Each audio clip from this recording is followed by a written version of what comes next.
तो ऐसे ही भाई जी एकदम जैसे त्रिकालदर्शी स्थिति में स्थित होकर और हमें बाबा के पास और स्वपुरुषार्थ की ऊंचाइयों को कैसे प्राप्त करना है, उस अवेयरनेस में ले जाते हैं।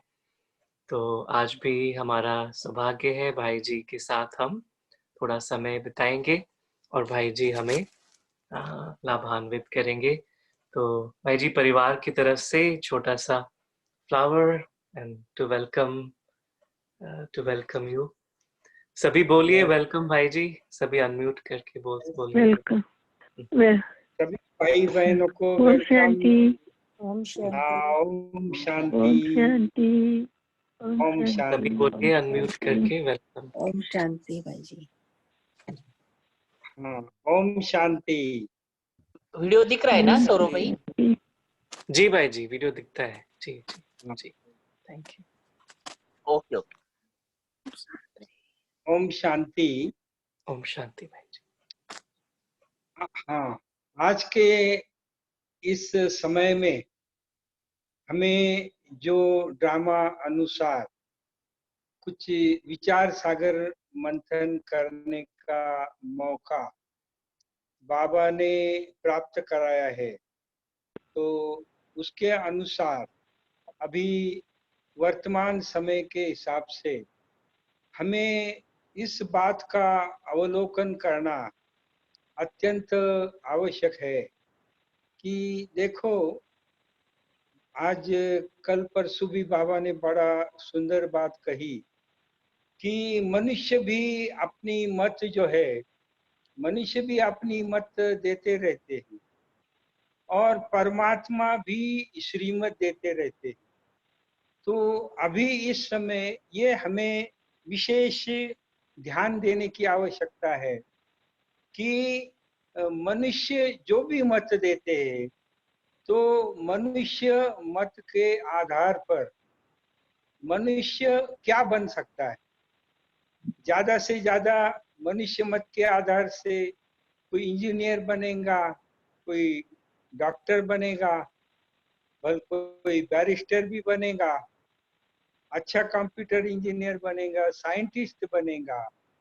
लेकिन मनुष्य को देवता बनने का जो समय है, वो अभी का जो समय चल रहा है, और ये सारे सृष्टि रूपी ड्रामा के अंदर ये परमोच्च और बड़ा से बड़ा श्रेष्ठ से श्रेष्ठ डायमंड पीरियड है। अभी तक तो कभी गोल्डन पीरियड था, कब सिल्वर था, कब कॉपर था, कब आयरन था, और अभी जो चल रहा है वो डायमंड पीरियड चल रहा है। आज तक की मनुष्य आत्मा की ऊंचाइयां जो थी, ऊंचाइयां कुछ डॉक्टर, इंजीनियर, साइंटिस्ट के रूप में रही हुई है। ज्यादा से ज्यादा रिलीजियस क्षेत्र में भी मनुष्य की जो टारगेट रही हुई है, तो उनका आदर्श फरिश्ता रहा हुआ है। फरिश्ते की ओर मनुष्य ज्यादा से ज्यादा चला जाए और चाहता है कि हम फरिश्ते समान बने या फरिश्तों का दर्शन करें। लेकिन अभी का जो टाइम है, अभी का जो समय है, वो बहुत ही अलग सा समय है। इस समय पर परमात्मा आकर के मनुष्य को मनुष्य से देवता बनाते। जैसे फरिश्ता जो माना जाता है, ये ब्राह्मण और देवताओं के बीच की स्टेज जो है, जिसे फरिश्ता कहा जाता है। जैसे पूर्व जगत में देवताओं की मान्यता है, उस प्रकार से पश्चिमी जगत में फरिश्ते की मान्यता है। लेकिन मनुष्य अपने ऊंची स्टेज के द्वारा फरिश्ता स्वरूप को प्राप्त कर सकता है। और फरिश्ते के बाद भी ऊपर की स्टेज है, और वो है देवताओं की स्टेज। तो परमात्मा मनुष्य को देवता कैसे बनाते, तो उनका जो ढंग है, उनकी जो ट्रीटमेंट है परमात्मा की, वो बहुत न्यारी और निराली है। तो मनुष्य को देवता बनाने के लिए जो कहा जाता है, भगवान ने आकर के मनुष्य को जीने की रीत सिखाई। तो जीना कैसे जीना होता है, मनुष्य को देवता कैसे बनना होता है, ये परमात्मा ने स्वयं एग्जाम्पल सामने रख करके हम मनुष्य आत्माओं को सिखाया, पढ़ाया। और एक पिताश्री ब्रह्मा को, एक ब्रह्मा को परमात्मा ने सैंपल के रूप में हमेशा सामने रखा। क्योंकि अगर मनुष्य को देवता बनाने का है तो मनुष्य देहधारी है और परमात्मा विदेही है। तो विदेही परमात्मा कैसे सिखाए मनुष्य को कि वो देवता कैसा बने।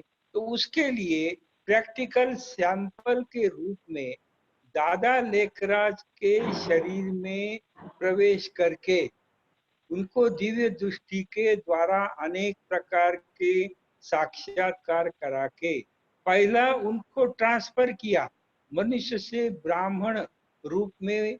पहले परमात्मा ने उनको चेंज किया, उनको प्रजापिता ब्रह्मा परमात्मा ने बनाया और उसको प्रजापिता ब्रह्मा की निर्मित करने के पश्चात फिर उनको देवता बनाने के लिए परमात्मा ने जो स्टेप लिए, परमात्मा ने जो पढ़ाई है, जैसे किसी डॉक्टर का दर्शन करने से हम डॉक्टर नहीं बन सकते।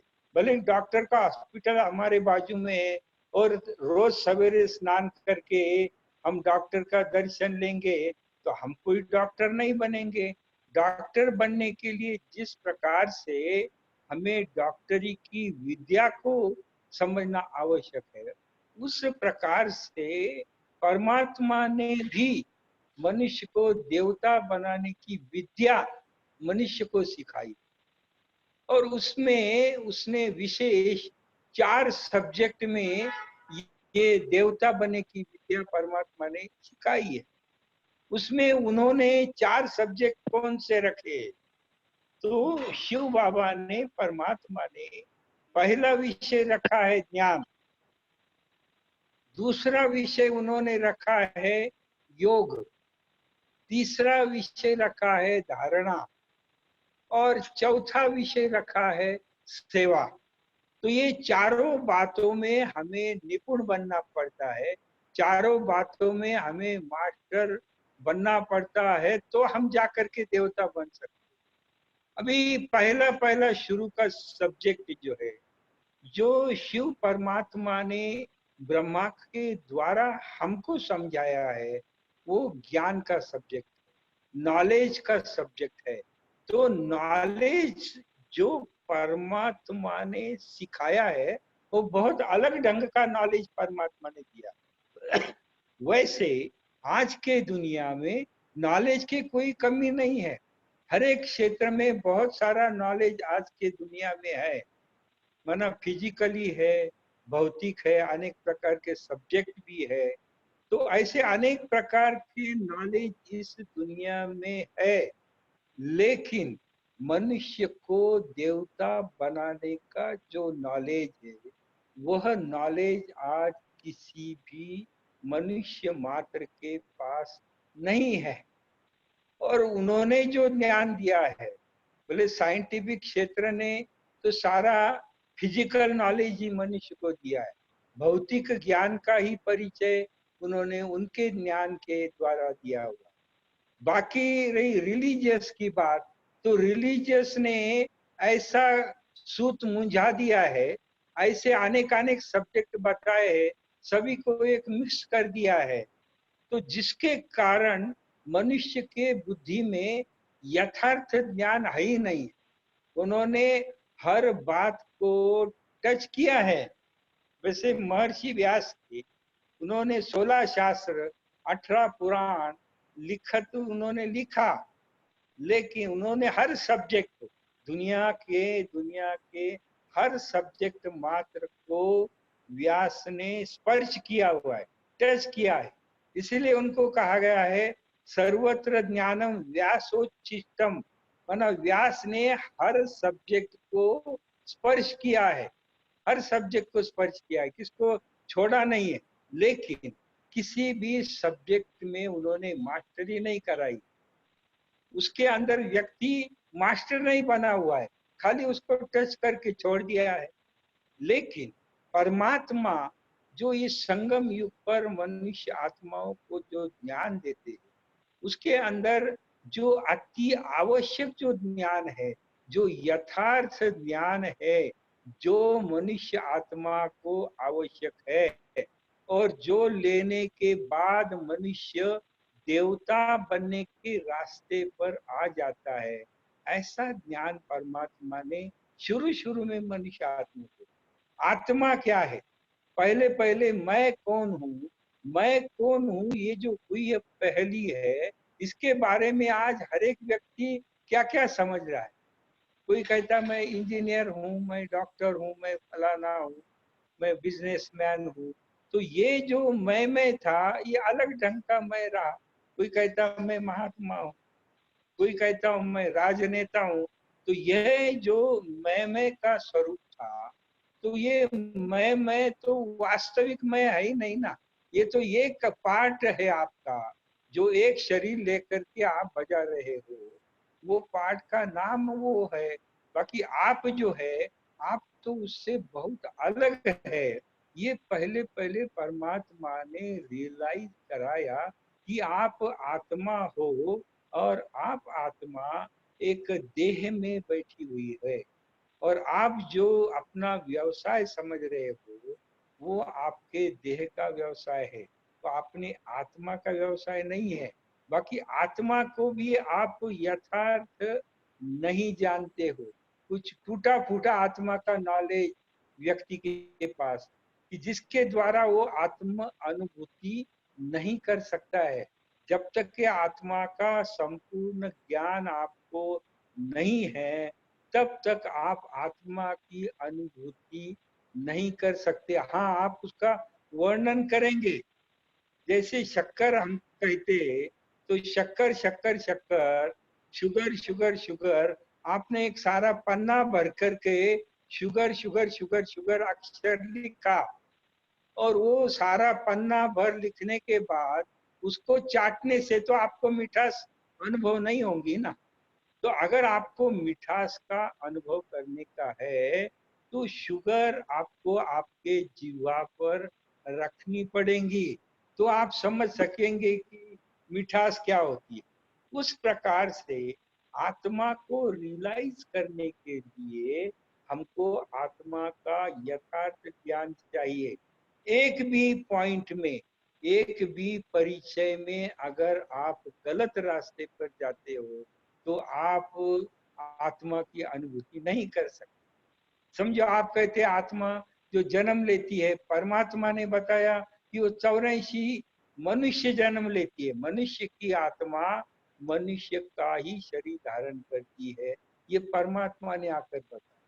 बाकी धर्म शास्त्रों के अंदर ज्ञान रहा है कि वो 84 लाख योनियां धारण करती है। वैज्ञानिक लोगों को अगर पूछा जाए, तो पहले तो आत्मा को ही मानते नहीं है, बोले आत्मा कोई होती ही नहीं है, जो कुछ है वो बॉडी है, जो कुछ है वो बॉडी को ही मानते रहे।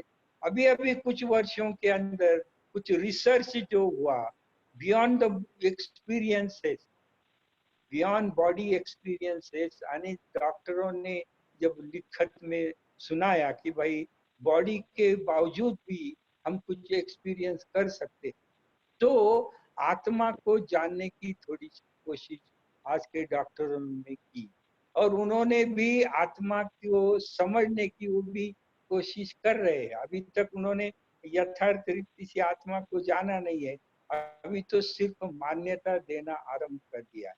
और परमात्मा आकर के मनुष्य को आत्मा का यथार्थ परिचय देती कि आत्मा और शरीर का संबंध क्या है, आत्मा का मूल निवास स्थान क्या है, कि शांति धाम आत्मा का निवास स्थान है, ये परमात्मा ने बताया।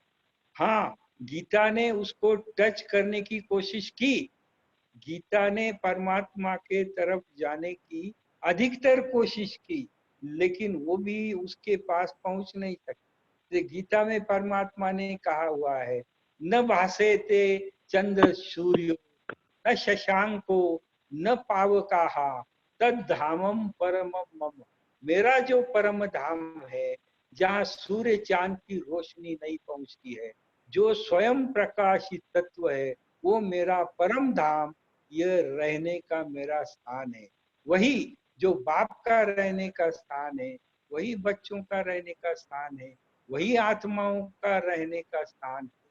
तो ये यथार्थ आत्मा के घर का परिचय भी परमात्मा ने मनुष्य को दिया। तो आज तक यही मान्यता रही कि व्यक्ति मरता है और उसके बाद उसकी आत्मा स्वर्ग में चली जाती है, ये मान्यता मनुष्यों की रही हुई। अरे अगर वो स्वर्ग में गया तो फिर खुश होना चाहिए ना। स्वर्ग में गया इसका मतलब है कि वो नरक में था। अगर स्वर्ग में गया तो आपको खुश होना चाहिए, फिर रोते क्यों? माना यथार्थ वो स्वर्ग में गया ही नहीं। तो ऐसी कहते एक है और प्रैक्टिकल होता एक है। तो इस प्रकार से आत्मा के विषय को भी परमात्मा ने बहुत अच्छी तरह से क्लियर किया, बड़ा सुंदर ढंग से बताया कि आत्मा माना क्या है। जैसे शरीर में हाथ पैर कान नाक आंख ये ऑर्गन्स है, वैसे मन बुद्धि संस्कार ये आत्मा के ऑर्गन्स है। भक्ति मार्ग ने क्या किया? आत्मा को और मन को अलग कर दिया है। मन अलग है और आत्मा अलग है। अभी आप सोचो, अगर मन अलग है और आत्मा अलग है तो आप आत्मा की अनुभूति कैसे कर सकते? क्योंकि मन ये तो आत्मा का एक ऑर्गन है, आत्मा का एक पार्ट है। मन का काम है संकल्प चलाना, और फिर मन का स्वभाव ये संकल्प करते ही रहता है, करते ही रहता है। तो मन तो कोई भी काम करने के पहले अनेक संकल्प करेगा। बाकी कौन सा काम करने का है, ये निर्णय लेने का काम बुद्धि करती है, और बुद्धि के ऊपर संस्कारों का प्रभाव होता है। इस ढंग से मन बुद्धि संस्कार जो आत्मा के ऑर्गन्स है, वो इस ढंग से काम करते हैं। अभी भक्ति में मन को ही आत्मा से अलग कर दिया, शरीर से भी मन को अलग किया, आत्मा से भी अलग किया। अभी मन को शांति कैसे मिलेंगी, जो कि उसका स्थान ही गलत कर दिया है। तो ऐसी अनेक बातों में मनुष्य आत्माओं ने आत्मा को यथार्थ न जानने के कारण बहुत गलत गलत बातें उसके अंदर मिक्स कर दी। बाकी परमात्मा ने आकर के बताया कि उसके ओरिजिनल 7 गुण होते हैं, ज्ञान शक्ति प्रेम सुख शांति आनंद पवित्रता, ये आत्माओं के मूल गुण है, ये परमात्मा ने बताया। तो हम उसको यथार्थ रीति अनुभव कर सकते हैं जब आत्मा का यथार्थ परिचय होता है। ये परमात्मा ने बताया। सारे कल्प में आत्माएं कैसे अनेक अनेक जन्म लेती है, और हर एक 84 जन्म नहीं लेता है, हर एक अपने अपने समय अनुसार आकर के ये वर्ल्ड ड्रामा में अपना अपना पार्ट बजाता है। तो ये परमात्मा ने ड्रामा का भी नॉलेज जो है, ड्रामा का नॉलेज भी परमात्मा ने बहुत अच्छी ढंग से दिया। परमात्मा ने पहले पहले आकर के बताया कि ये पूरा साइकिल जो है, वर्ल्ड साइकिल सिर्फ 5000 वर्ष का है। ये परमात्मा ने आकर के बताया। अभी तक तो मनुष्य हजारों लाखों वर्ष की बात करते रहे, रिलीजियस लोग भी लाखों हजारों वर्ष की बात करते रहे, वैज्ञानिक लोग भी लाखों हजारों वर्षों की बात करते रहे, वे हजारों की तरफ आया ही नहीं है। और परमात्मा ने पहले ही बताया ये पूरा वर्ल्ड साइकिल सिर्फ 5000 वर्ष का है। तो ऐसे अनेक सिद्धांत जो है, ये मनुष्य के थिंकिंग के बहुत बाहर की बात है, ये परमात्मा ने बताया। 50,000 का साइकिल भी परमात्मा ने इतनी अच्छी रीति से समझाया।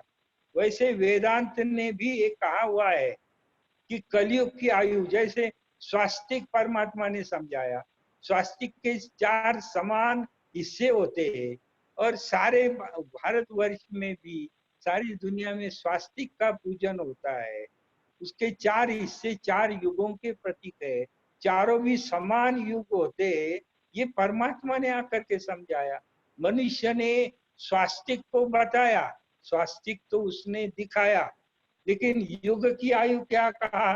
कलयुग की आयु जो है उसके 2 गुना द्वापर की आयु है, उसके 3 गुना त्रेता की आयु है, उससे 4 गुना सतयुग की आयु है। तो ऐसे ये स्वास्थ्य को ही सारा बिगाड़ दिया मनुष्य ने।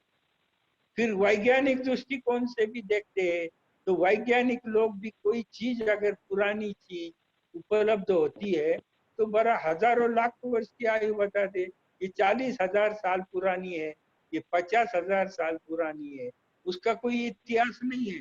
बस उनका जो कैलकुलेशन बना है 40,000 साल पहले, 50,000 साल पहले, कोई भी यथार्थ इतिहास नहीं बताता। लेकिन परमात्मा ने बराबर बताया कि 5,000 वर्ष का इतिहास क्या है। वर्ल्ड की हिस्ट्री और ज्योग्राफी जो है वो यथार्थ रीति से सिर्फ परमात्मा ने बताई। उन्होंने बताया कि ये जो वर्ल्ड साइकिल है इसके 2 हिस्से है, आधे को ब्रह्मा का दिन कहते हैं, आधे को ब्रह्मा की रात कहते हैं। आधा माना पूर्ण सुख शांति संपन्न जीवन होता है, आधा कल्प में दुख शांति संपन्न मनुष्य का जीवन होता है। ये परमात्मा ने आकर बताया। और मनुष्यों ने आज तक क्या कहा? मनुष्यों ने ये कहा हुआ है कि सारी दुनिया में सुख और दुख एक साथ चलते आया है। ये मनुष्य का ज्ञान कहता है। सुख दुख आज तक दुनिया में दोनों भी साथ में चलते आए हैं और दोनों भी साथ में चलते रहेंगे।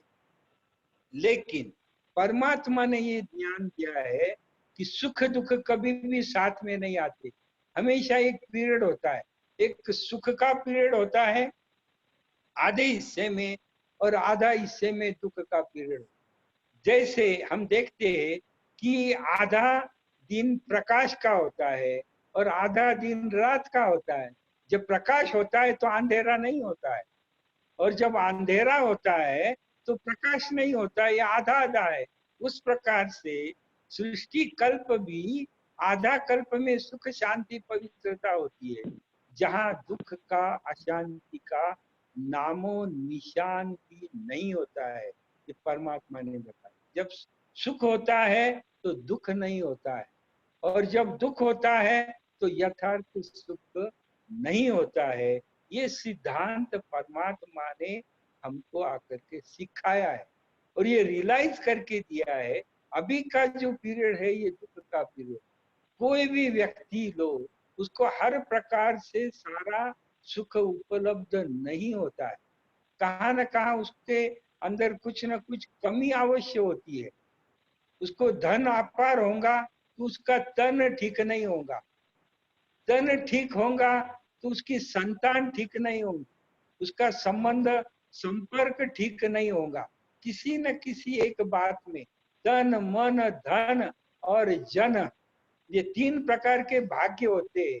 और कोई भी व्यक्ति ऐसा नहीं है कि जिसका तन 100% ओके, उसको धन संपूर्ण प्राप्त है, उसका मन बहुत अच्छा है और उसका संबंध संपर्क भी बहुत बढ़िया। ऐसा नहीं है, कहाँ न कहाँ संबंध संपर्क में भी क्यों न हो उसको दुख तो मिलेगा।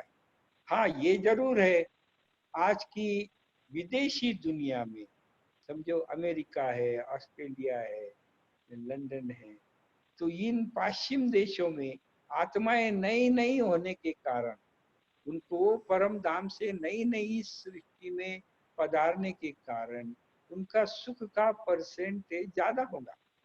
बाकी के तुलना में भले सुख शांति का परसेंटेज ज्यादा होगा, लेकिन उनको 100% सुख शांति हो ही नहीं सकती है, क्योंकि ये अंधेरे का पीरियड है और यहाँ लाइट नहीं हो सकती है।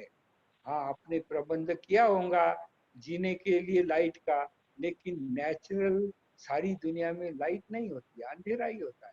इस प्रकार से ये दुख का पीरियड है, ये नॉलेज समझना भी बहुत आवश्यक है। और भगवान ने आकर के ये बहुत बड़ी बात समझाई है कि ये वर्ल्ड ड्रामा के अंदर आज के दुनिया में आज के मनुष्य के पास जो ज्ञान है, जो ज्ञान है वो सिर्फ 2,500 वर्ष का नॉलेज है। हिस्ट्री जो आपके पास मौजूद है वो सिर्फ 2,000 मैक्सिमम आज के दुनिया में भी अगर देखा जाए तो 2200-2300 वर्ष की ही हिस्ट्री हमारे पास उपलब्ध है, उसके पीछे की हिस्ट्री हमारे पास उपलब्ध नहीं है। एक होता है पुराण और दूसरी होता है हिस्ट्री।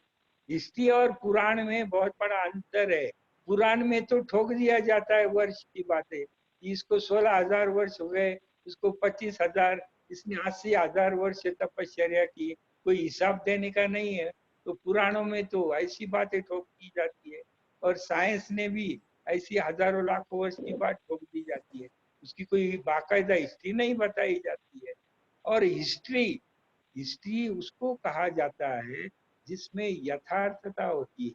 हिस्ट्री में हमेशा बाप दिखाना पड़ता है तो उसकी हिस्ट्री में इंक्लूडेशन होता है। हिस्ट्री में बाप दिखाना पड़ता है, अगर बाप दिखाया तो बाप का भी बाप बताना पड़ता है, तो बाप का बाप, उसके भी बाप का बाप, बाप का बाप, बाप का बाप, ऐसे बाप के बाप, बाप के बाप, बाप के बाप अगर हम दुनिया में ढूंढते जाते हैं तो मैक्सिमम बाप हमको 2200 या 2300 वर्ष तक के ही बाप मिलते हैं। उसके पीछे के बाप हमको आज के दुनिया में मिलते नहीं है।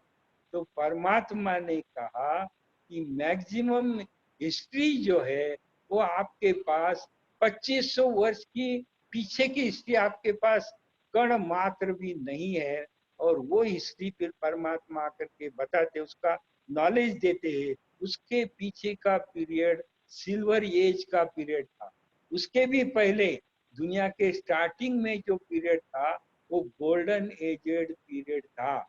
वहाँ के जो पहले चक्रवर्ती सम्राट जो है श्री लक्ष्मी और श्री नारायण, उनकी खाली मूर्तियां उपलब्ध है, बाकी उनका इतिहास दुनिया के पास उपलब्ध नहीं है। उनके माँ बाप कौन थे, उन्होंने राज्य कहाँ से पाया, उनकी संतान कौन थी, कैसी थी, कुछ भी उनका इतिहास नहीं है। सिर्फ उनकी मूर्तियां उपलब्ध है, उनके मंदिर उपलब्ध है, लेकिन उनकी हिस्ट्री आज के दुनिया में उपलब्ध नहीं है। तो हम जो हिस्ट्री हिस्ट्री कहते हैं तो सिर्फ आधी हिस्ट्री, आधे कल्प की हिस्ट्री हमको मालूम है, और आधा कल्प की हिस्ट्री हमारे लिए 100% अननोन है। और वो परमात्मा आकर के हमको नोन कराते हैं, वो समझाते हैं, उसका नॉलेज परमात्मा हमको देते हैं। तो सारे कल्प का नॉलेज जो है, सारे कल्प में कर्म की फिलॉसफी किस प्रकार से काम करती है, ये कर्म फिलॉसफी परमात्मा ने आकर के इस पुरुषोत्तम संगम युग पर मनुष्य आत्माओं को सिखाई है। हम तो कर्म को जानते थे, कर्म के फल के लिए भी हम जानते थे, लेकिन कहाँ कैसे कौन से कर्म होते ये हमको पता नहीं। परमात्मा ने आकर बताया कि सतयुग त्रेता में कर्म अकर्म होता है, द्वापर युग के बाद कर्म विकर्म होता है, और संगम युग में कर्म सुकर्म होता है। तो कर्म अकर्म विकर्म सुकर्म, ये कर्म की गति का नॉलेज जो है वो भी यथार्थ नॉलेज परमात्मा ने अभी हमको दिया हुआ है। तो ये नॉलेज को भी यथार्थ हमको समझना होता है। तीनों कालों का ज्ञान भी परमात्मा ने आकर मनुष्य आत्मा को दिया है। तीनों लोकों का ज्ञान भी मनुष्य आत्मा को परमात्मा ने दिया है।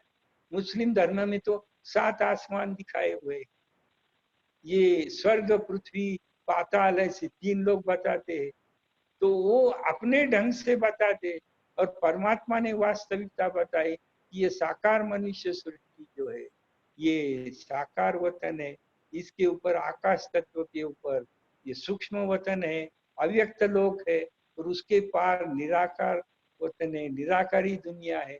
ये 3 लोग का यथार्थ नॉलेज भी परमात्मा ने दिया है, 3 कालों का भी यथार्थ नॉलेज परमात्मा ने दिया हुआ है।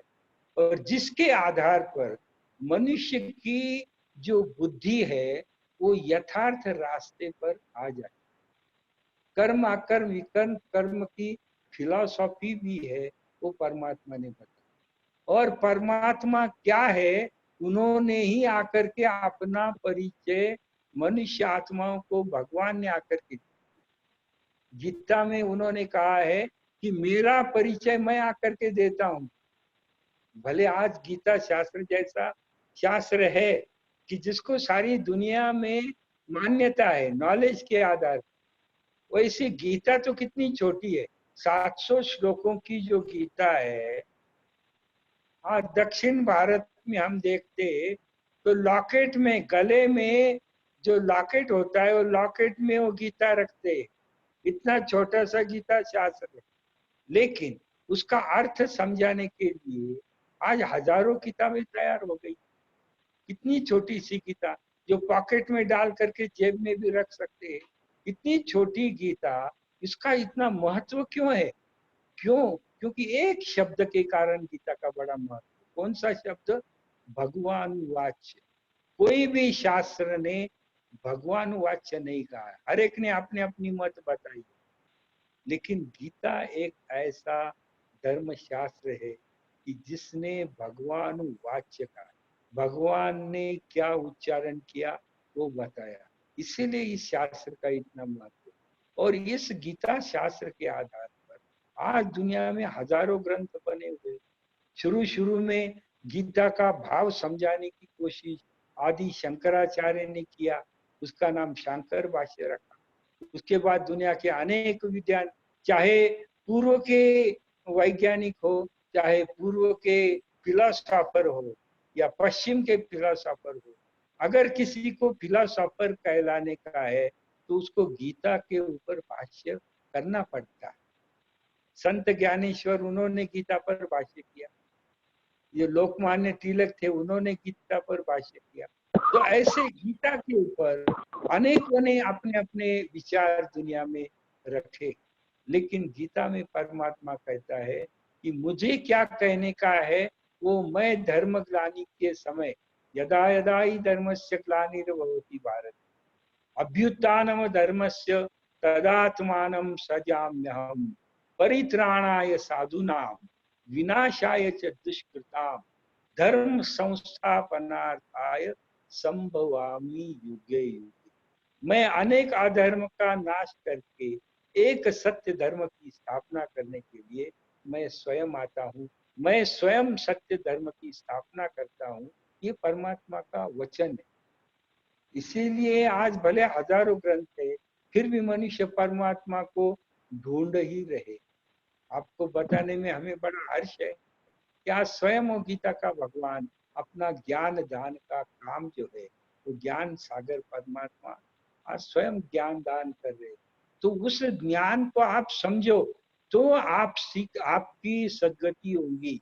यथार्थ ज्ञान के सिवाय आपकी सद्गति नहीं हो सकती है।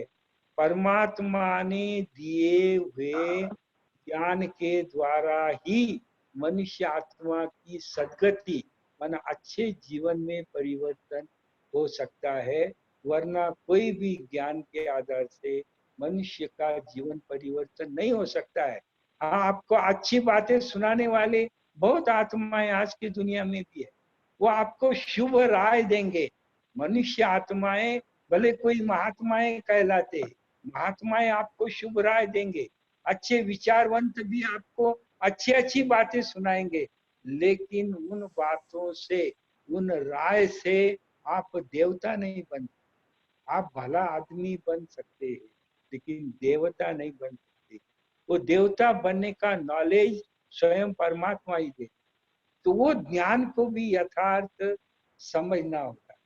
उसके बाद ये सारा ज्ञान परमात्मा ने दिया। दिव्य गुण क्या होते उसका भी ज्ञान परमात्मा ने दिया।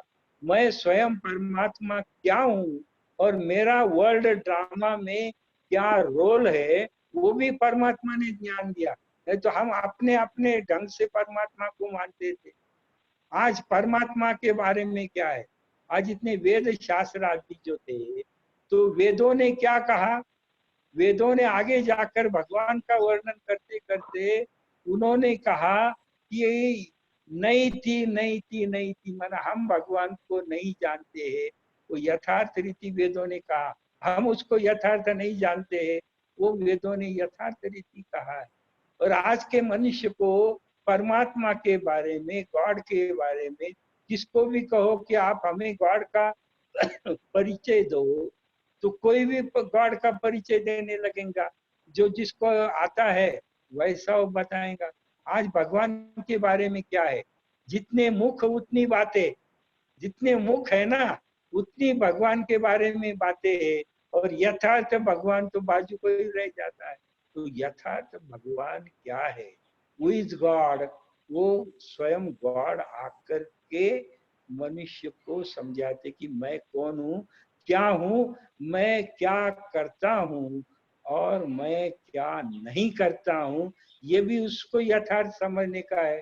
बाकी हम लोगों ने यही मान लिया है कि जो कुछ हो रहा है दुनिया में सब भगवान ही कर रहा है।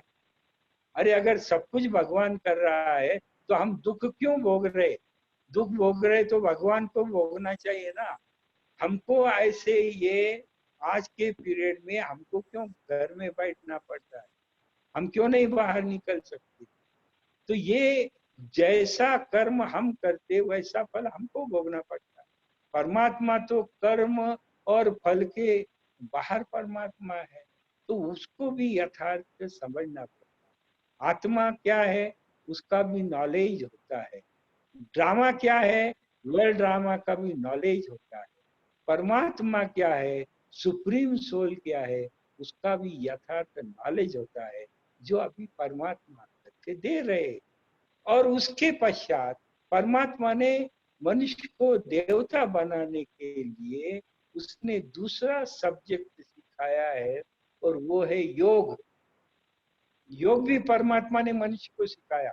सिर्फ ज्ञान अगर दिया होता तो मनुष्य का परिवर्तन नहीं होता है। लेकिन क्या होता है, सिर्फ जानने से परिवर्तन नहीं होता है। कई बार हम कहते हैं मैं तो जानता हूं लेकिन मैं कर नहीं सकता हूं। बुराई क्या है वो व्यक्ति अच्छी तरह से जानता है, लेकिन वो उसको छोड़ नहीं सकता है। वरना शराबी शराब बुरी है वो अच्छी तरह से जानता है, लेकिन वो उसको छोड़ नहीं सकता है। क्यों? क्योंकि वो उसमें वो ताकत नहीं है। उसको छोड़ने की जो ताकत चाहिए वो उसमें अंदर नहीं है। कहते हैं ना, शराबी बुरा नहीं, शराबी बुरा नहीं, बुरी तो शराब है। शराब बुरी है लेकिन वो शराबी उसको छोड़ता ही नहीं है। तो इसीलिए उसको छोड़ने के लिए कहते समझता है लेकिन परिवर्तन नहीं कर सकता। तो परिवर्तन करने के लिए तो ताकत चाहिए, और क्या ताकत प्राप्त करने के लिए एकमात्र ताकत का जो सोर्स है, ऊर्जा का जो स्रोत है, वो परम पिता परमात्मा ही है। वही एक ऊर्जा का स्रोत है कि जिन्होंने आज तक दुनिया में जब जब जिसको कार्य करते समय ऊर्जा की कमी महसूस हुई है, हर एक ने परमात्मा से ही ऊर्जा को मांगा है और उनसे ऊर्जा प्राप्त करके अपने जीवन में, अपने कार्य में सफलता प्राप्त की। तो ऊर्जा का स्रोत जो है वो परम पिता परमात्मा है। तो उनसे आज हमारा कनेक्शन कट हो गया है। परमात्मा से हमारा कनेक्शन कट हो गया है, इसलिए हम अपने आप को शक्तिहीन समझते हैं।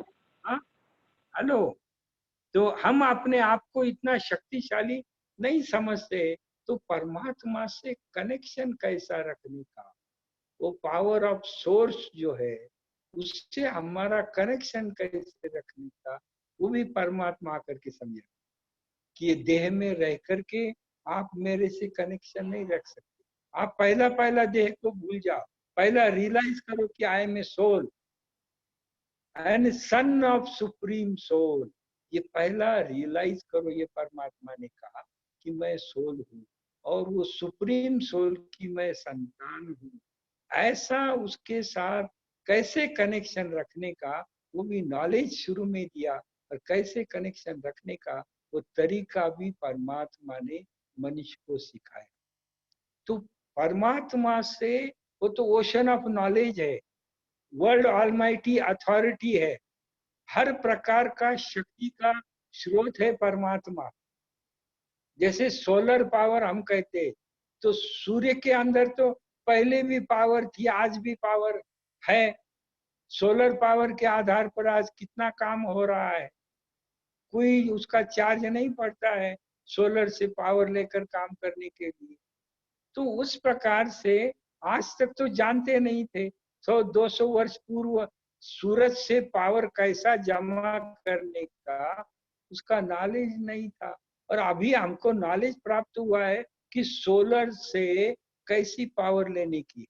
तो वो आज हमें परमात्मा आकर बताते हैं कि परमात्मा से कैसे पावर लेने का, और वो पावर अपने जीवन में कैसे यूज करने का, उसको योग कहा जाता है। योग माना कनेक्शन। तो परमात्मा से, सुपर पावर से आत्मा जब कनेक्शन रखती है तो एक जबरदस्त पावर का सोर्स आत्मा को प्राप्त, जबरदस्त साइलेंस की अनुभूति। व्हाट इज रियल साइलेंस, जिसको स्वीट साइलेंस कहा जाता है। तो स्वीट साइलेंस माना क्या, ये अनुभूति भी योग के अंदर आत्मा को, सुख, शांति, आनंद, प्रेम, शक्ति, प्यूरिटी, हर प्रकार का अनुभव योग के द्वारा ही हम आत्माएं कलेक्ट कर सकते हैं। बाकी बाहर की कितनी भी स्थूल चीजें आप जमा करो, आज मनुष्यों के घर में किस चीज की कमी है? हर चीज मनुष्य के घर में, कितना उत्तम फर्नीचर है, एसी बंगला है, हर चीज उपलब्ध है, खाना बनाने का है, ओवन उसके पास है, हर चीज मनुष्य के पास। अच्छा टीवी देखने का है, टीवी उसके पास है, हर चीज, हर साधन मनुष्य के पास होते हुए भी फिर भी आत्मा शांति के लिए तरस रही है। फिर भी आत्मा शांति के लिए तरस रही है, क्योंकि शांति साधनों में नहीं है, शांति इस दुनिया में नहीं है। इस पृथ्वी पर जब तक आपकी बुद्धि ये मिट्टी में है तब तक वो मैली ही बुद्धि है। ये मिट्टी के ऊपर आपको उठना पड़ेगा, तब आप शांति को प्राप्त कर सकेंगे। अपनी आत्मा के ओर, अंदर की ओर जाना पड़ेगा, और फिर परमात्मा से कनेक्शन रखेंगे तो बड़ी पावर आपके अंदर आएंगी। और जो ज्ञान उन्होंने दिया हुआ है उस ज्ञान को आप धारण कर सकेंगे।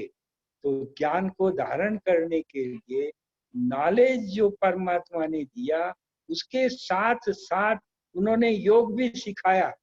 वो ज्ञान को धारण करने के लिए शक्ति कैसी प्राप्त करने की है, वो तरीका भी परमात्मा ने सिखाया, जिसको दूसरा सब्जेक्ट योग के नाम से जाना। तो ये पहला ज्ञान हुआ, फिर योग हुआ, और तीसरा सब्जेक्ट देवता बनाने के लिए परमात्मा ने जो दिया है वो धारणा का सब्जेक्ट दिया। दैवी गुण क्या होते हैं, ये परमात्मा ने मनुष्य मात्र को सिखाया कि प्रसन्नता क्या चीज होती है, अंतर्मुखता क्या चीज होती है, कि अंदर अंदर हम जितना चले जाते हैं तो आत्मा कितने सुख को प्राप्त करती है। अंदर अंदर जाते कोई आवाज में आने की जरूरत नहीं, जितना हम आवाज से पार चले जाते हैं उतने हम गहन शांति का अनुभव करते।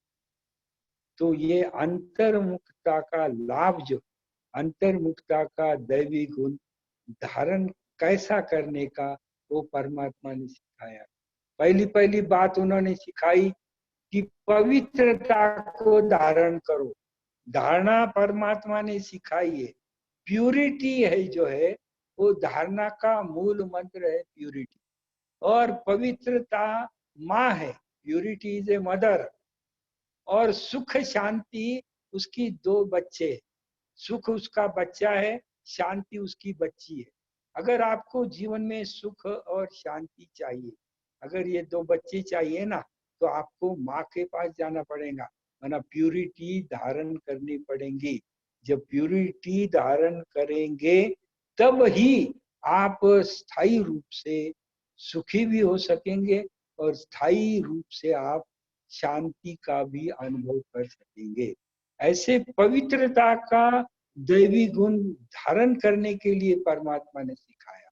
प्रसन्नता, अंतर्मुखता, संतुष्टता, सहनशीलता, एक एक दैवी गुण परमात्मा ने सिखाया। सहनशीलता भी एक बहुत बड़ा दैवी गुण है जो आज के मनुष्य के जीवन में आवश्यक है, क्योंकि आज टाइम ऐसा है कि ये नहीं होगा कि जो आप सोचेंगे वही सारे दिन भर होगा। अपोजिट बातें भी आपके जीवन में होती रहेंगी। आप सोचेंगे एक और होगा दूसरा ही। आप एक प्लानिंग बनाएंगे, प्रैक्टिकल में दूसरा ही होगा। लेकिन भले अपोजिट बातें भी जीवन में आएंगी, लेकिन उन अपोजिट बातों से आप संघर्ष कर सके, उसका भी सामना कर सके, उसके लिए आपको सामना करने की शक्ति की भी आवश्यकता है और दूसरी तरफ सहन करने की शक्ति की भी आपको आवश्यकता है।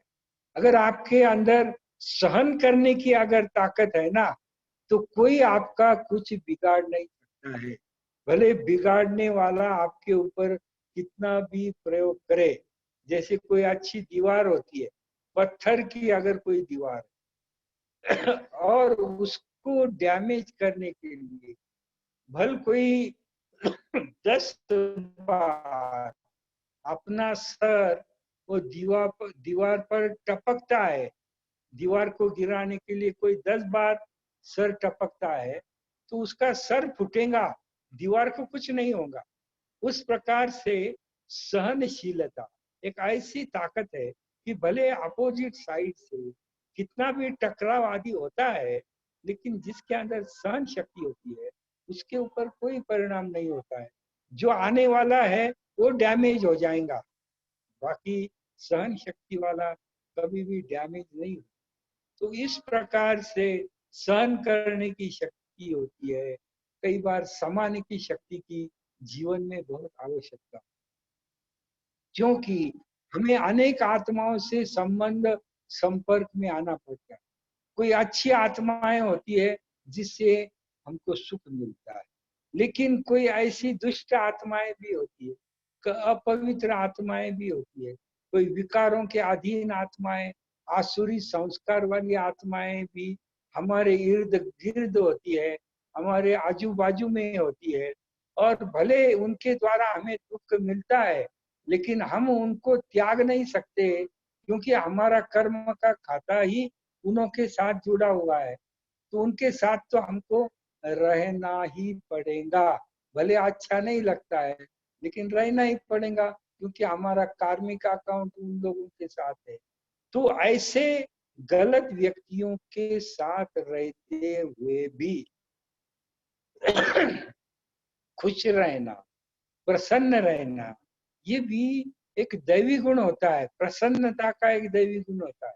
और प्रसन्नता का दैवी गुण किस प्रकार से धारण करने का है, वो भी परमात्मा से। ऐसे 56 प्रकार के दैवी गुण हैं, और वो दैवी गुण हमारे जीवन में कैसे धारण करने के, वो दैवी गुणों की धारणा का तीसरा सब्जेक्ट भी परमात्मा हमको सिखाते। तीसरा सब्जेक्ट भी परमात्मा हमको सिखाते। और फिर चौथा सब्जेक्ट जो है वो सेवा का सब्जेक्ट भी परमात्मा हमको सिखाते। भले ज्ञान का सब्जेक्ट सिखाया, तो योग के द्वारा शक्ति कैसी प्राप्त करने की वो भी परमात्मा ने सिखाया, और दैवी गुणों को कैसा धारण करने का वो भी तीसरा विषय सिखाया। लेकिन इन तीनों विषयों को भी किस प्रकार से प्रैक्टिकल में लाने का है, उसके लिए परमात्मा ने, क्योंकि उसके बाद आत्मा के पास प्रचंड शक्ति का निर्माण होता है। जब आत्मा ज्ञानी बन जाती है, जब आत्मा योगी बन जाती है, जब आत्मा दिव्य गुणों से संपन्न बन जाती है, तो बहुत प्रचंड शक्ति का स्टॉक जो है, बहुत प्रचंड पावर जो है, वो आत्मा के पास जमा होती है। जब प्रचंड शक्ति और पावर आत्मा के पास जमा होती है तो उसको प्रॉपर यूटिलाइजेशन करना भी अत्यंत जरूरी है। जैसे देखो कि हम अनेक नदियों के अंदर पानी तो बहता रहता है, बारिश से बहुत सारा पानी आता है, नदी नालों के द्वारा, वो सारा नालों के द्वारा पानी नदी में जमा होता है। जो पर्वतों पर भी वर्षा हो जाती है, पर्वतों का पानी नालों में आता है, नालों का पानी नदी में आ जाता है। और जब हम नदी को बांध डालते, जब खड़ा कर देते हैं, तो क्या हो जाता है कि नदी में बहुत पानी आ जाता है। उसका पानी का कैचमेंट एरिया बहुत बड़ा, गांव तक पानी पहुंच जाता है। पानी का प्रचंड स्टॉक डैम के अंदर जमा होता है। जब डैम में प्रचंड पानी जमा होता है, डैम में बहुत बड़ी दीवार हम नदी के बीच में खड़ा कर देते हैं, बड़ी दीवार सारे पानी को रोकती है, प्रचंड पानी का स्टॉक वहां पर डैम के रूप में जमा होता है। लेकिन वो डैम करने के बाद उसको कैनाल भी बनाया जाता है। सिर्फ डैम बना के काम नहीं होता है। अगर आपने सिर्फ डैम ही बनाया है और अगर उसको कोई कैनाल नहीं रखा है तो डैम फटेगा और हजारों लोग मर जाएंगे, हजारों गांव बह जाएंगे पानी में। इसके लिए डैम को यथार्थ यूज करने के लिए जो जमीन सूखी जमीन है, जो बंजर जमीन है, तो बंजर जमीन को भी हरा भरा बनाने के लिए डैम को कैनाल बनाया जाता है। और वो कैनाल के द्वारा यथार्थ जमीन पर, जहां पर हरी भरी जमीन बनाने की आवश्यकता है, जहां बंजर जमीन पड़ी हुई है, उसको हरा भरा बनाने के लिए कैनाल के द्वारा पानी को उस बंजर जमीन तक पहुंचाया जाता है। और उसके बाद फिर वो बंजर जमीन हरी भरी हो जाती। इसलिए डैम को कैनाल की आवश्यकता होती है।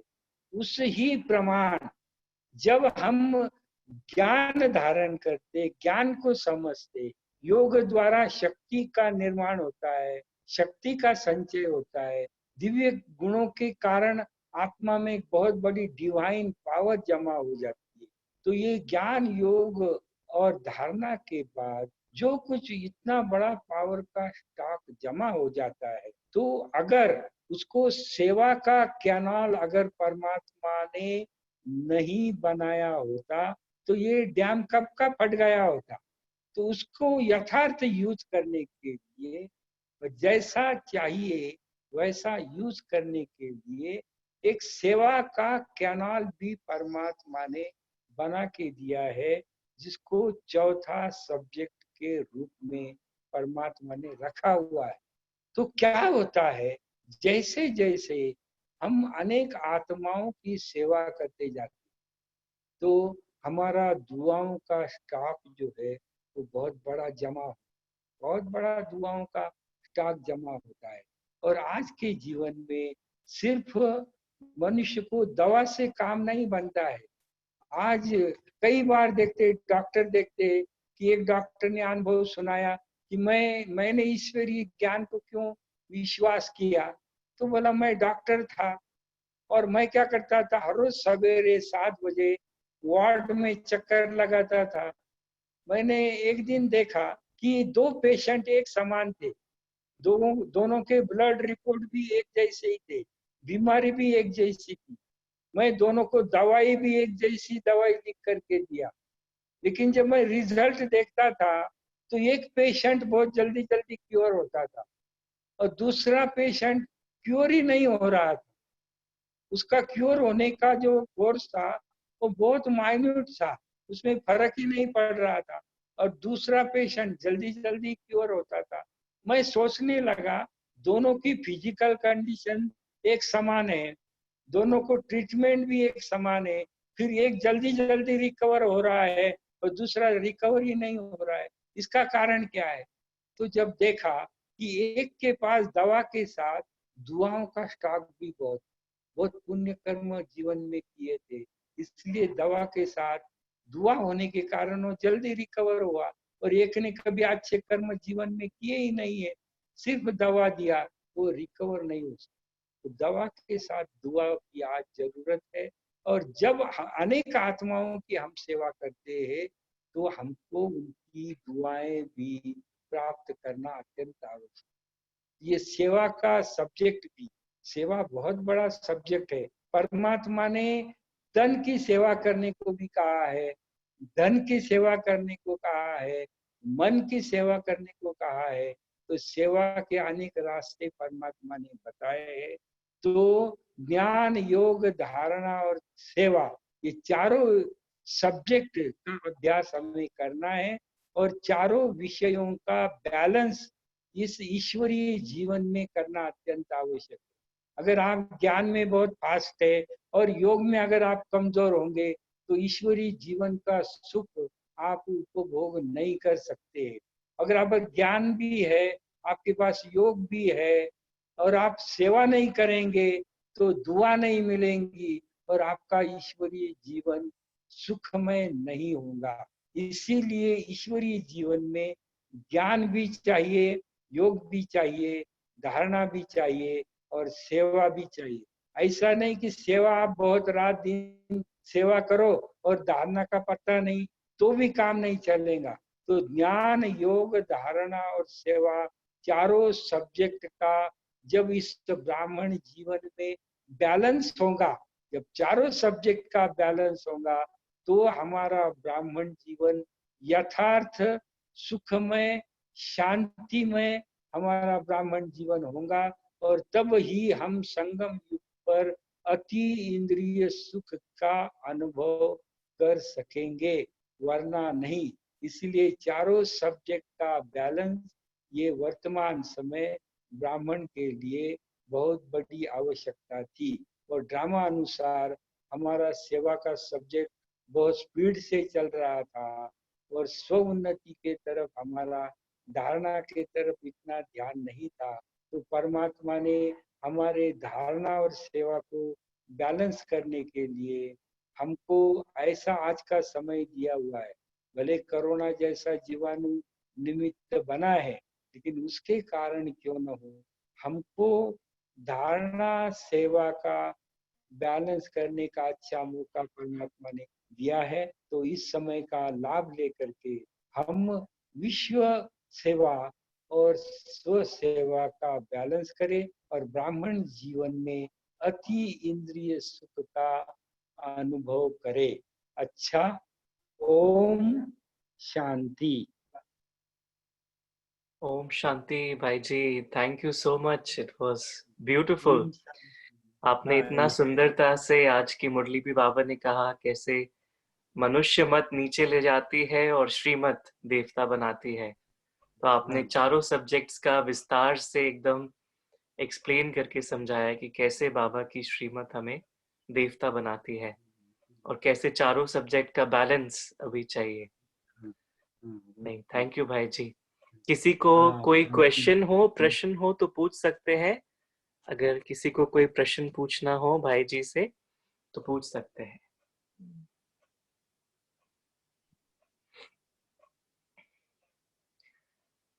भाई जी जैसे आपने, हाँ, ओम शांति भाई जी।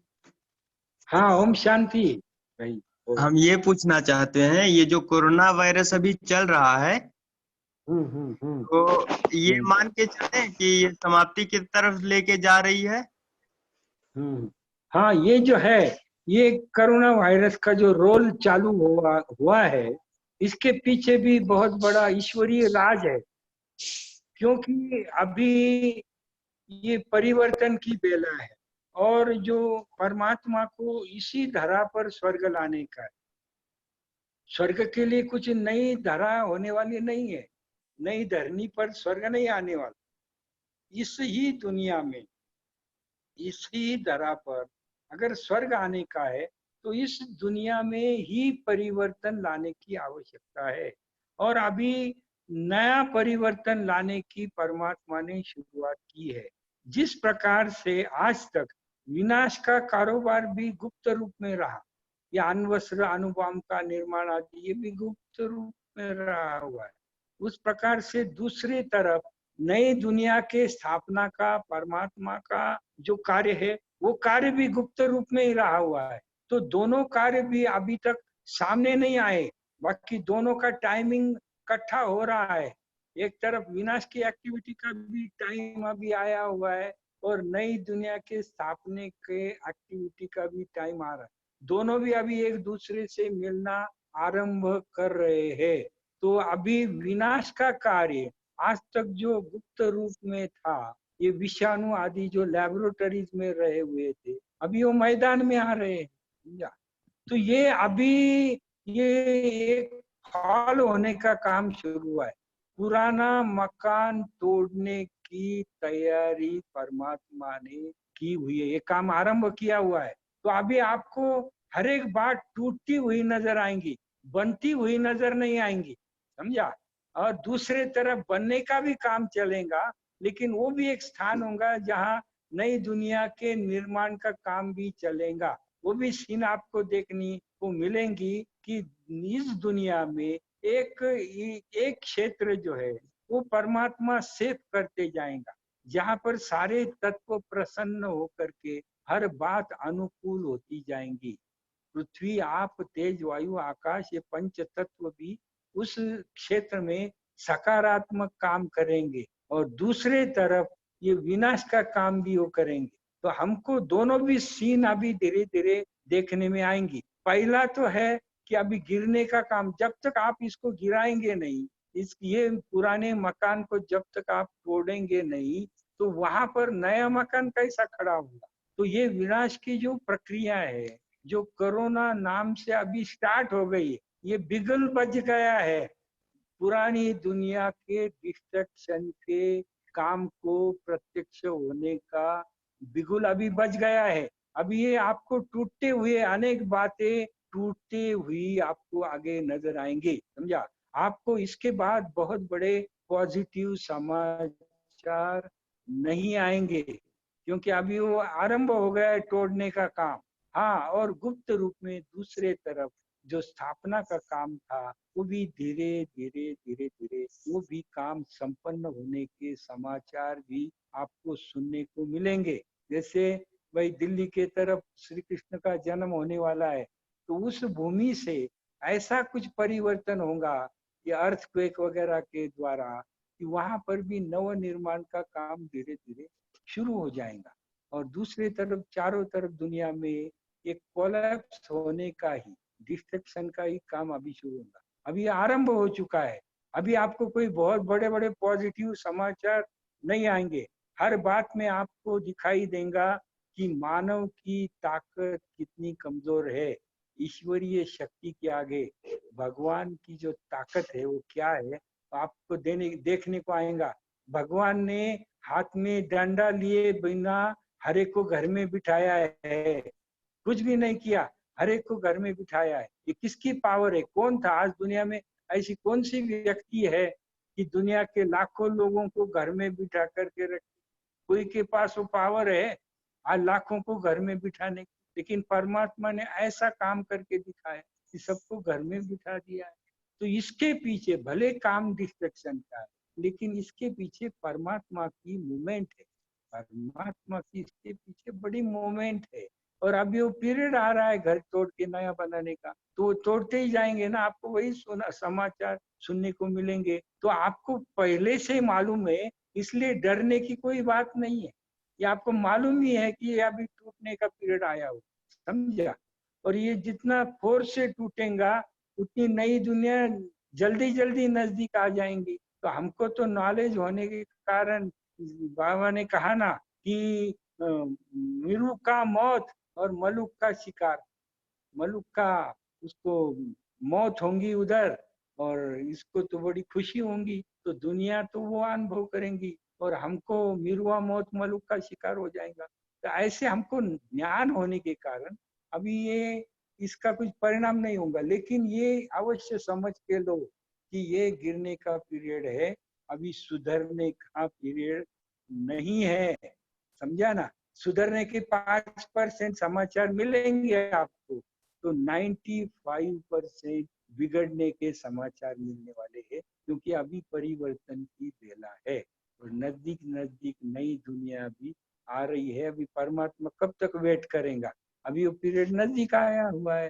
तो एक तरफ साक्षात्कार का भी पाठ, थोड़े वर्षों के बाद साक्षात्कार का भी पाठ ब्राह्मणों के लिए शुरू हो जाएगा, और इधर स्थूल प्रकृति के विनाश का भी काम चालू होगा। दोनों काम साइमल्टेनियस चलने वाले। हमारा भी अभी साक्षात्कार का भी गोल हमारा शुरू हो जाएगा। नई दुनिया कैसी होगी ये भी बाबा साक्षात्कार के द्वारा हमको दिखाएगा, तो हम वो मौज में रहेंगे। समझा?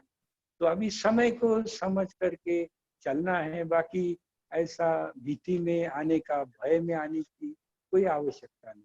हमको तो खुशी में ही रहने का है, क्योंकि हम तीनों कालों को जानते हैं। और एक क्वेश्चन, हाँ बोलो। जो बाबा बोले थे कि लास्ट समय जब आएगा, मुरली में बाबा बोले थे अव्यक्त मुरली में कि जब लास्ट समय आएगा तो उस समय कैचिंग पावर का बहुत जरूरत पड़ेगा। बरोबर बरोबर। तो क्योंकि देखो, हाँ कैचिंग ये पावर क्या कैसे है, आएगा और उस कैचिंग पावर आ रहा है, मतलब कहाँ तक सक्षम है, ये कैसे पकड़ पाएंगे, है कि नहीं, कहाँ तक है? अच्छी बात है, क्योंकि आगे का जो कारोबार है, अभी बाबा ने भी जो महावाक्य कहे हुए कि हे बच्चे, अंतिम समय में साइंस के सभी साधन फेल हुए होंगे। अंतिम समय का वर्णन कि अंतिम समय में साइंस के सभी, आज कुछ ना कुछ साइंस के साधन चल रहे हैं, जिसके कारण हम और आप कनेक्शन तो रख रहे हैं ना, लेकिन हम साइंस के साधन ही फेल हो जाएंगे तो हम कनेक्शन कैसा रखेंगे? तो फिर उसके बाद क्या होगा? फिर सूक्ष्म मशीनरी काम करना शुरू करेंगी। संकल्प के कारण, संकल्प के माध्यम से हमारा कारोबार चलता रहेगा आगे चलकर। हम संकल्प ट्रांसफर कर सकें। मुझे अगर आपको कुछ देना है तो मैं यहाँ बैठ करके वो संकल्प को इमर्ज करूंगा, आपकी आत्मा को इमर्ज करूंगा, और जैसे जैसे मैं संकल्प करता जाऊंगा वो संकल्प आपके पास पहुंच जाएंगे। ये कारोबार अंत में चलने वाला है। ये टेलीफोन, ये मोबाइल, ये सारे, ये इंटरनेट सारे फेल हो जाएंगे। तो संकल्प शक्ति के आधार पर अंत में कारोबार चलेगा। तो उसके द्वारा अनेक बार परमात्मा भी क्या करेगा? Touching power. अंतिम समय में एक होती है टचिंग पावर और दूसरी होती है कैचिंग पावर। तो परमात्मा आपको टचिंग करेगा। अगर इस स्थान का विनाश होने वाला है, अभी यहाँ धरणी कंप में ये बिल्डिंग जाने वाली है, तो परमात्मा आपको टचिंग करेगा कि ये स्थान को छोड़ दो, ये स्थान को छोड़ दो। आपको बार बार संकल्प आएगा कि ये स्थान छोड़ना चाहिए, छोड़ना चाहिए, छोड़ना चाहिए। तो आप जब ये स्थान को छोड़ देंगे तो वहाँ धरणी कंप होगा, वो बिल्डिंग समाप्त हो जाएंगी। तो ये परमात्मा अंतिम समय में हमको टचिंग करेगा, लेकिन टचिंग तो होंगी, लेकिन कैचिंग पावर चाहिए। अगर टचिंग हुई और अगर कैचिंग नहीं होंगी तो भी कुछ काम का नहीं, आप वहीं बैठेंगे। परमात्मा तो आपको टच कर रहा है, लेकिन आपने कैचिंग पावर नहीं है। तो कैचिंग पावर तैयार करने के लिए आपको हमेशा ईश्वरीय चैनल पर रहने को आना चाहिए। हर समय, हर समय आप कहाँ भी हो, कैसे भी हो, आपका ईश्वरीय चैनल हमेशा चालू रहना। हमेशा ईश्वरीय ज्ञान का थिंकिंग, ईश्वरीय सेवा का थिंकिंग, श्रेष्ठ संकल्पों का थिंकिंग, हमेशा मधुबन की याद, शिव बाबा की याद, सेवाओं की याद, ईश्वरीय परिवार की याद, इस ही ईश्वरीय चैनल पर आपको रहना पड़ेगा। अगर आप इस ईश्वरीय चैनल पर होंगे तो आपको ऑटोमेटिक कैचिंग हो जाएगा। परमात्मा तो उसकी जिम्मेवारी है कि आप उनके बच्चे हैं, तो टचिंग करना तो बाबा का काम है, लेकिन कैचिंग करना हमारा काम है। तो हम ईश्वरीय चैनल पर अगर रहेंगे तो हम बाबा के बात को कैच कर सकेंगे। अगर ईश्वरीय चैनल पर हम नहीं होंगे, हमारे बुद्धि में सारी लौकिक बातें ही होंगी, लौकिक काम, लौकिक ऑफिस, लौकिक संबंधी। अगर ये लौकिक चैनल पर ही हम होंगे तो परमात्मा तो टचिंग करेगा, लेकिन हम कैच नहीं कर। तो कैचिंग पावर को बढ़ाने के लिए हमेशा अपने मन में ईश्वरीय संकल्प होने चाहिए, ईश्वर की स्मृति होनी चाहिए, ईश्वरीय परिवार की स्मृति होनी चाहिए, ईश्वरीय सेवाओं का संकल्प आपका होना चाहिए। और भले जो भी कर्म करना है वो करो, लेकिन अंदर में ईश्वर का ध्यान होना चाहिए। तो आप कोई भी बात को आप कैच कर सकेंगे और वो आपका सेफ्टी का साधन बन जाएगा। और इसके लिए बाबा ने एक बहुत बहुत सुंदर तरीका बताया हुआ है, आप उसको अमल में लाओ। देखो, जब तक बाबा साकार में थे, जब तक बाबा साकार में थे, तो बाबा ने कभी भी अपना फोटो कहाँ पर भी लगाने नहीं दिया। किसी भी सेंटर पर बाबा का एक भी फोटो नहीं था, बाबा कभी फोटो निकालने नहीं दिया। और अंतिम समय में 1968-67 में हम बाबा को मिले, लेकिन बाबा किसी को भी फोटो निकालने नहीं देता था। बाबा कहता था इसका फोटो निकाल के क्या करेंगे, जिसका चाहिए उसका तो फोटो आने वाला नहीं है, और इससे आपको क्या मिलेगा, वर्षा तो आपको शिव बाबा से मिलने वाला है। तो जब तक बाबा साकार में थे तो बाबा ने कभी भी अपना फोटो निकालने नहीं दिया, ना बाबा ने कभी फोटो सेंटर पर रखने दिया। तो उसको बाबा भगत कहता था। अगर कोई बाबा का फोटो रखता था तो बाबा पहले निकालने को कहते। तो बाबा के फोटो कब निकले, जब बाबा साकार से अव्यक्त हुए। बाबा जब अव्यक्त हुए तो फिर बाबा के बड़े बड़े फोटो निकले। और वो जो बाबा के जो फोटे हैं ब्रह्मा बाबा के, क्योंकि अभी वो साकार से आकार बन गए, व्यक्त से अव्यक्त हो गए, बाहरमुखी से अंतर्मुखी हो गए, बाबा का डिग्री क्वालिफिकेशन सारा चेंज हो गया, हद से बेहद में बाबा आ गए। तो बाबा अभी अव्यक्त रूप में है, और जिसके कारण कहाँ भी बच्चों को टच करने के लिए बाबा आपको टचिंग करा सकते हैं। इसलिए बाबा का फोटो जो है वो अपने घर में, ऑफिस में रखना ये बहुत आवश्यक बात है। क्योंकि आपको जब टचिंग की आवश्यकता होगी तो उसके लिए एक स्थान आपके घर में होना चाहिए। आपके बंगले में, आपके घर में बाबा का एक कमरा होना चाहिए। और कमरा, भले आप कहेंगे मेरा घर छोटा है, मैं कमरा नहीं बना सकता हूँ, तो बाबा कहते हैं नहीं कमरा तो एक कोपरा तो बनाना चाहिए, एक कॉर्नर तो बनाना चाहिए बाबा के लिए।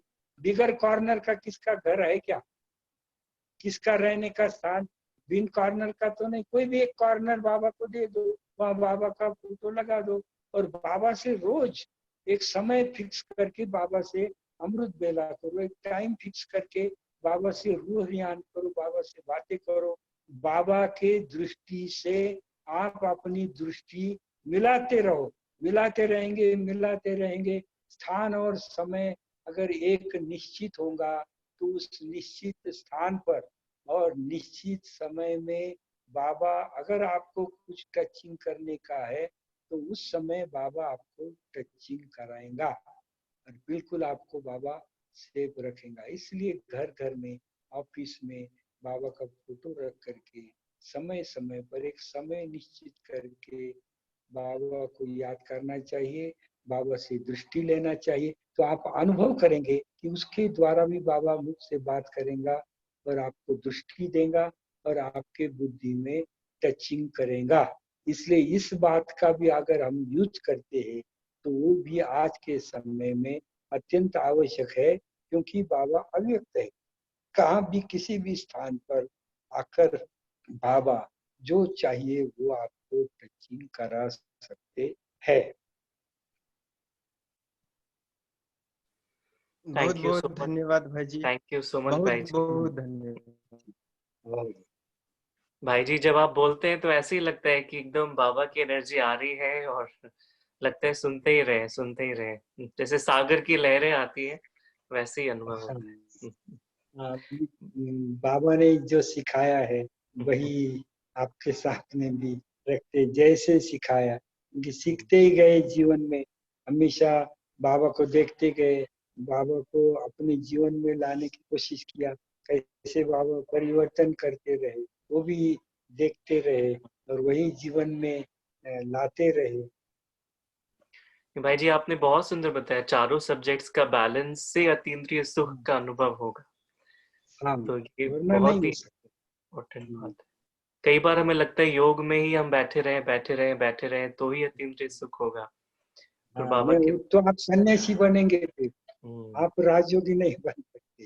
हम्म, चारों सब्जेक्ट का बैलेंस से अतीन्द्रिय सुख, बहुत ही सुंदर ये आपने बात बताई भाई जी। थैंक यू भाई जी ने इतना समय दिया हमारे लिए, टाइम निकाला। सभी अनम्यूट करके थैंक्स भाई जी को बोल सकते हैं।